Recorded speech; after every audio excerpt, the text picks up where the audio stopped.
Assalamualaikum warahmatullahi wabarakatuh. Saya Masyiatus Soleh dengan NPM 2001010036 akan mempresentasikan beberapa jurnal. Yang pertama yaitu jurnal tentang memahami model sintaksis, yaitu aliran strukturalis. Di sini baik, langsung saja. Bahasa merupakan alat untuk berkomunikasi yang digunakan manusia sesama anggota masyarakat lain. Pemakai bahasa itu, bahasa berisi pengucapan, keinginan atau perasaan yang ada pada diri pembicara. Kemudian bahasa digunakan hendaklah dapat mendukung maksud secara jelas apa yang dipikirkan dengan diinginkan atau diserahkan dapat diterima oleh pendengar. Jadi di sini saya akan memahami model sintaksis, yaitu aliran strukturalis. Ditinjau dari apa pengertian dari aliran struktural, kemudian ciri-ciri aliran struktural, dan apa sajakah aliran dalam linguistik strukturalistik. Kemudian apakah pengertian analisis unsur langsung, bagaimana penerapannya.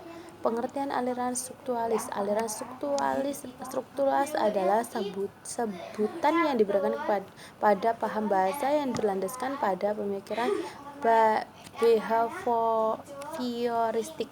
Jadi dengan didasari kepada paham behavioristik, hakikat bahasa itu dipandang dari perwujudan lahiriahnya. Kemudian jadi di dalam taksonomi gramatika disusun dari tataran rendah berupa fonem, morfem, frase, kausa sampai tataran tinggi berupa kalimat. Jadi seperti itu. Kemudian ciri-ciri aliran struktural yaitu berlandaskan pada bahan behaviorisme. Jadi behaviorisme itu dipandang dari perwujudan lahiriahnya. Jadi di dalam taksonomi gramatika disusun dari tataran terendah berupa fonem, morfem, frase, kausa sampai tataran tertinggi yang berupa kalimat. Kemudian bahasa macam-macam aliran linguistik. Macam-macamnya adalah aliran Ferdinand de Saussure, aliran Praha, aliran glosematik, aliran Vertain, aliran linguistik semantik, kemudian Leonard Bloomfield dan strukturalis Amerika, kemudian aliran takmimik, kemudian aliran Freud. Jadi ada penjelasannya, tapi ini secara singkat dapat dibaca dalam jurnal saya. Kemudian saya tidak terlalu menguasai materi, jadi saya skip saja. Kemudian analisis unsur langsung. Pengertian unsur langsung yaitu merupakan metode analisis yang dikembangkan oleh gramatika struktural atau ketabahasaan sebagai usaha untuk mengungkap urutan pembentukan konstruksi pembahasaan. Kemudian penerapan analisis langsung. Teknis analisis langsung dapat digunakan baik untuk menganalisis frase maupun kalimat. Dalam tataran frase, bila frase tersebut hanya terdiri dari dua kata, kita tidak akan mengalami kesulitan untuk mengetahui unsur langsungnya. Tetapi bila lebih dari dua kata, kita harus menentukan dengan ketiga kriteria di atas. Untuk lebih jelasnya, ini ada contoh analisis langsung pada tataran frase dan kalimat. Yang satu, kakak saya. Kemudian 2, sedang membaca. Kemudian 3, sepeda baru adik. Kemudian ke rumah kakak. Frase kakak saya dan sedang membaca hanya dibentuk oleh dua kata. Dengan demikian kita tidak akan kesulitan untuk menganalisisnya dan konstituen yang lebih kecil. Baik, sekian dari jurnal saya tentang memahami aliran struktural. Baik, saya lanjutkan untuk jurnal selanjutnya. Baik, di sini ada jurnal saya, yaitu jurnal kaidah sintaksis. Mungkin ini, mohon maaf, mungkin ini bukan disebut dengan jurnal, Namun ini untuk ini semampu saya, sebisa saya membuat jurnal yang ditugaskan dari mata kuliah Bahasa Indonesia.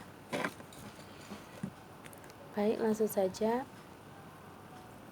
Sintaksis adalah ilmu tata kalimat yang menguraikan hubungan antar unsur bahasa untuk membentuk sebuah kalimat. Relevansi sintaksis difokuskan pada unsur-unsur pembentuk kalimat, baik dari segi strukturnya, segmental, maupun dari segi unsur-unsur pelengkapnya.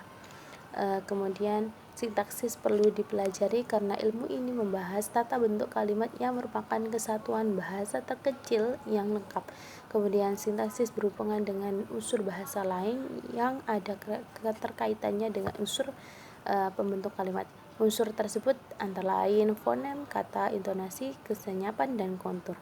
Sebenarnya banyak ahli bahasa yang telah memberikan penjelasan tentang sintaksis yang masing-masing memiliki persamaan dan juga perbedaan di setiap redaksinya. Kemudian dalam kehidupan manusia, manusia membutuhkan komunikasi, interaksi, dan bahasa dibutuhkan manusia baik secara lisan maupun tulisan.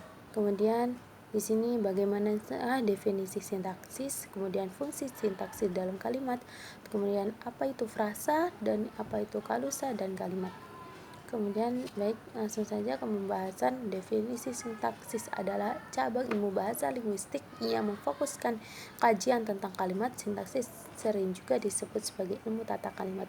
Kemudian ilmu yang lebih memfokuskan kajiannya pada kata, kelompok kata, frasa, kalusa, dan kajiannya berkaitan dengan jenis-jenis kalimat. Jenis-jenis kalimat tersebut memiliki kalimat tunggal, kalimat majemuk, kalimat aktif, kalimat pasif, dan kalimat transitif, kalimat intransitif.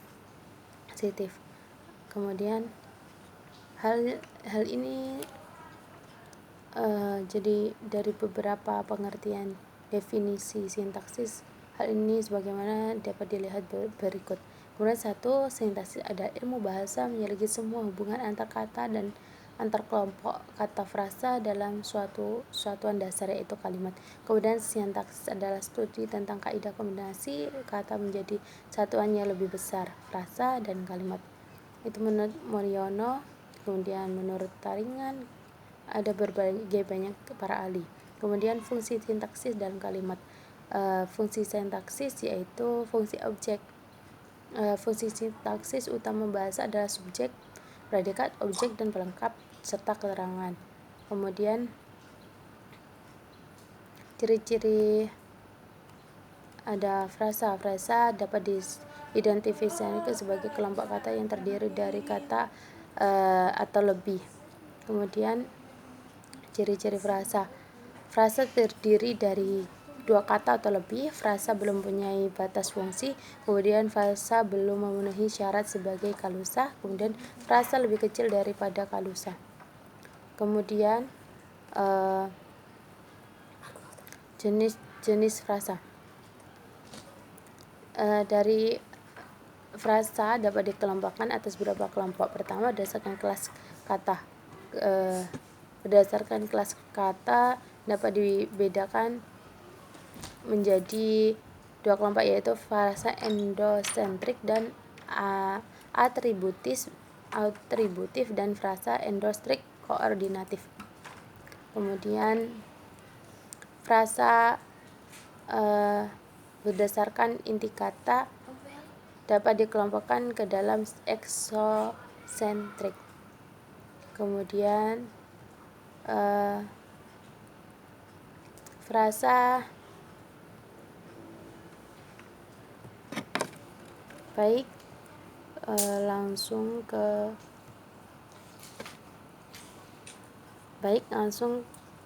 C, kalusa. Definisi kalusa. Ada beberapa definisi yang dikemukakan oleh para ahli berkaitan dengan kalusa. Menurut Ramlan mengatakan bahwa kalusa adalah satuan gramatik yang terdiri dari predikat, baik diikuti oleh unsur subjek, objek, pelengkap, keterangan maupun tidak. Selanjutnya, Taringan mendefinisikan bahwa kalusa sebagai kelompok kata yang hanya mengandung satu predikat. Kemudian Parera mendefinisikan kalusa sebagai sebuah kalimat yang hanya memenuhi salah satu pola dasar kalimat inti dengan satu atau lebih unsur pusat. Selanjutnya, Kera mendefinisikan kalusa sebagai suatu konstruksi yang di dalam terdapat beberapa kata yang mengandung hubungan fungsional, yang dalam tata bahasa lama dikenal dengan subjek, predikat, objek, dan keterangan.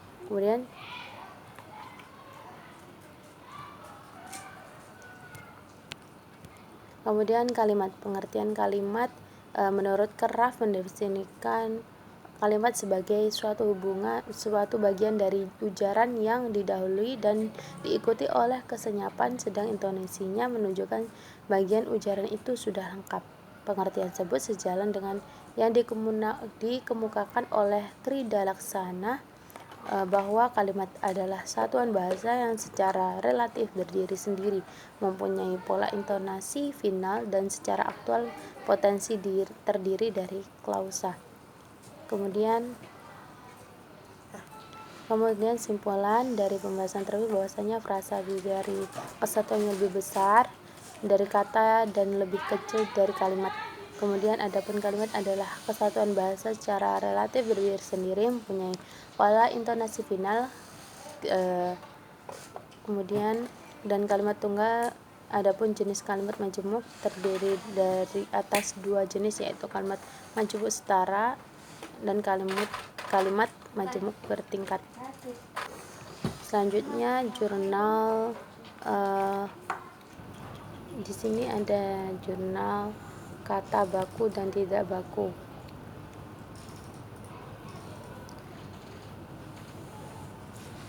Bahasa merupakan bahasa ibu yang artinya berasal dari tanah air Indonesia sendiri.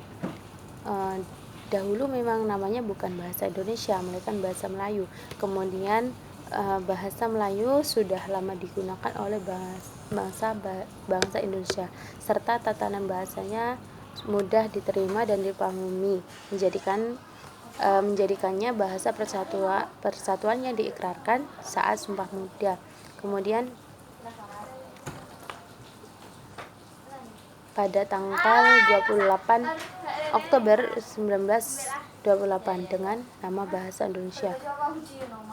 Bahasa Indonesia memiliki berbagai fungsi dan juga kedudukan yang menjadikannya sangat sakral dan dijunjung tinggi oleh bangsa Indonesia.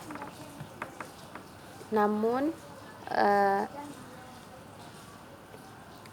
terkadang bahasa yang digunakan tidak baku, sehingga kegiatan komunikasi antara pembicara dan pendengar akan terhambat akibat kata-kata yang tidak diketahui oleh salah satu pihak. Oleh karena itu, di sini akan mempelajari apa pengertian dari kata baku dan tidak baku, memberikan apa perbedaan kata baku dan tidak baku.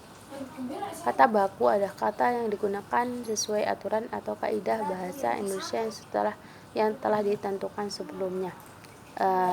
Pengertian kata baku merupakan kata yang penggunaannya sudah sesuai ejaan atau aturan pedoman bahasa Indonesia yang baik dan benar menurut Kamus Besar Bahasa Indonesia. Kemudian selain itu, penggunaan kata baku dapat dilihat dari penggunaannya yang sudah sesuai EYD atau ejaan yang disempurnakan. Penggunaan kata baku ini biasanya digunakan untuk mengungkapkan bahasa yang bersifat resmi dalam bentuk surat maupun naskah pidato. Kemudian pengertian kata tidak baku. Kata tidak baku merupakan kebalikan dari kata baku yang penggunaannya tidak sesuai aturan dan kaidah berbahasa Indonesia yang sudah ditentukan sebelumnya. Ketidakbakuan sebuah bahasa tidak hanya ditentukan dengan penulisan yang tidak sesuai pedoman, tapi juga bisa terjadi karena salah penulisan, pengucapan yang salah, dan susunan kalimat yang tidak sesuai. Baik, selanjutnya di sini ada jurnal paragraf. Paragraf adalah suatu bagian dari bab pada sebuah karangan atau karya ilmiah yang mana cara penulisannya harus dimulai dengan baris baru. Di sini penulis akan membahas bagaimana pengertian dari paragraf, kemudian fungsi dan unsur yang ada di dalam paragraf itu sendiri, dengan teknis mencari dari berbagai sumber yang nantinya dapat kita ambil hikmah manfaat dari pembelajaran ini. Kemudian umumnya sering dilupakan perbedaan antara paragraf dan kalimat. Suatu kalimat dalam tulisan tidak berdiri sendiri, melainkan mengait dengan dalam kalimat lain yang membentuk paragraf. Paragraf merupakan satuan kecil sebuah karangan yang membangun suatu pikiran dengan sebagai pesan yang disampaikan oleh penulis dalam karangan. Kemudian pengertian paragraf. Paragraf adalah seperangkat atau sekelompok kalimat yang tersusun dari satu kalimat pokok dan beberapa kalimat penjelas. Yang dimaksud kalimat pokok adalah suatu kalimat yang berisikan masalah atau kesimpulan dari paragraf itu sendiri. Ada juga paragraf yang suatu bagian dari bab pada sebuah karangan itu atau karya ilmiah yang mana penulisannya harus dimulai dengan baris baru. Paragraf dikenal juga dengan nama lain alinea. Paragraf dibuat dengan membuat kata pertama pada baris pertama masuk ke dalam atau geser ke sebelah kanan. Jadi seperti menjorok ke dalam. Kemudian fungsi paragraf. Dalam sebuah karangan yang utuh, fungsi utama paragraf yaitu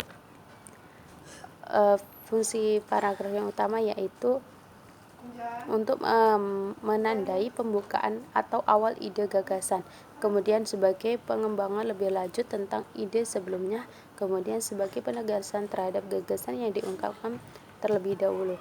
Kemudian unsur-unsur paragraf atau alinea. Ada dua bagian penting yaitu kalimat pokok dan kalimat penjelas. Kemudian macam-macam paragraf deduktif, paragraf induktif, paragraf campuran, paragraf narasi, paragraf eksposisi, dan paragraf argumentasi, ada paragraf persuasi dan paragraf deskripsi. Sekian dari saya, kurang lebihnya saya mohon maaf dan saya akhiri. Wallahul muwaffiq ila aqwamit thoriq. Wassalamualaikum warahmatullahi wabarakatuh.